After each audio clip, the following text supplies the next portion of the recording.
Assalamualaikum warahmatullahi wabarakatuh.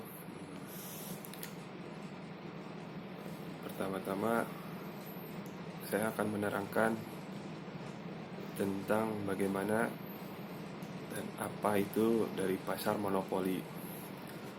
Pasar monopoli sendiri ini adalah suatu bentuk pasar yang hanya memiliki satu penjual atau produsen dengan banyak pembeli.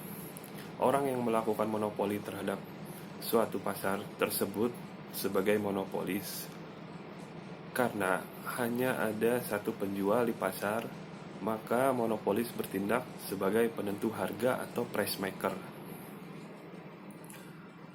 Monopolis dapat menentukan harga dengan menambah atau mengurangi jumlah barang yang disediakan di pasar. Di Indonesia sendiri, contoh monopoli adalah perusahaan yang produksinya menguasai hajat hidup orang banyak. Misalnya seperti Pertamina yang menguasai produksi dan distribusi minyak bumi, atau PLN yang merupakan penyedia listrik utama di negeri ini. Ciri-ciri pasar monopoli itu sendiri, yang pertama, terdapat satu orang penjual dengan banyak pembeli di pasar. Karena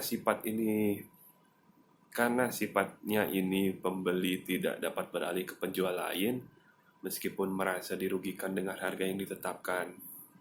Kedua, tidak terdapat barang pengganti yang dapat disediakan oleh pihak lain selain penjual yang ada di pasar tersebut. Ketiga, terdapat hambatan dalam memasuki pasar. Bagi perusahaan baru, hambatan yang ada dapat berupa undang-undang, teknologi muktakhir yang dimiliki, modal yang sangat besar, dan lain-lainnya.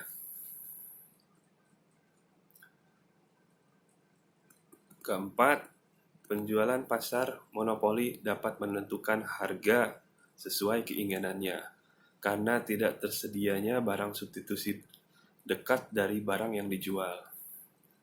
Kelima, kurva permintaan pasar sama dengan kurva permintaan yang dihadapi perusahaan monopolis. Sumber monopoli. Pasar monopoli dapat tercipta karena berbagai sebab, antaranya yang ditetapkan oleh hukum. Di Indonesia misalnya telah diatur dalam undang-undang cabang-cabang produksi yang penting dan menguasai hajat hidup orang banyak yang dikuasai oleh negara. Monopoli yang alamiah.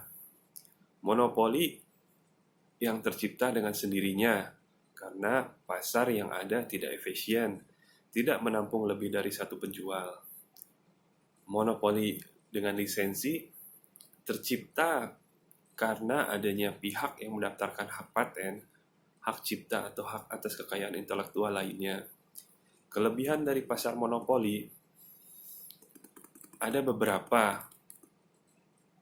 Di antaranya, satu, sifat barang yang tidak memiliki barang substitusi dekat, membuat perusahaan monopolis tidak perlu menggelontorkan banyak uang untuk melakukan promosi iklan agar pembeli dapat membedakan produknya.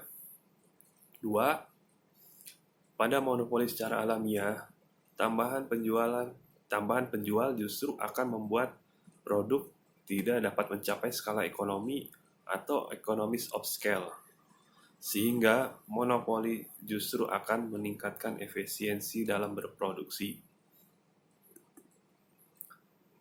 Tiga, dengan monopoli pemerintah dapat menjaga sumber daya alam yang penting bagi masyarakat. 4. Melindungi hak kekayaan individu sehingga semakin mendorongnya dilakukannya inovasi. Kekurangan pasar monopoli sendiri antara lain adalah: 1. Karena produsen dapat menetapkan harga dengan mengurangi atau meningkatkan jumlah produksi, dimungkinkan produksi tidak dilakukan secara optimum atau efisien. 2. Pembeli tidak dapat berpindah ke penjual lain meskipun harga yang ditetapkan dirasa mahal. 3. Keuntungan terpusat di produsen karena konsumen tidak memiliki pilihan selain membeli dari produsen tersebut untuk memenuhi kebutuhannya. Demikian pembahasan saya tentang pasar monopoli. Terima kasih. Assalamualaikum.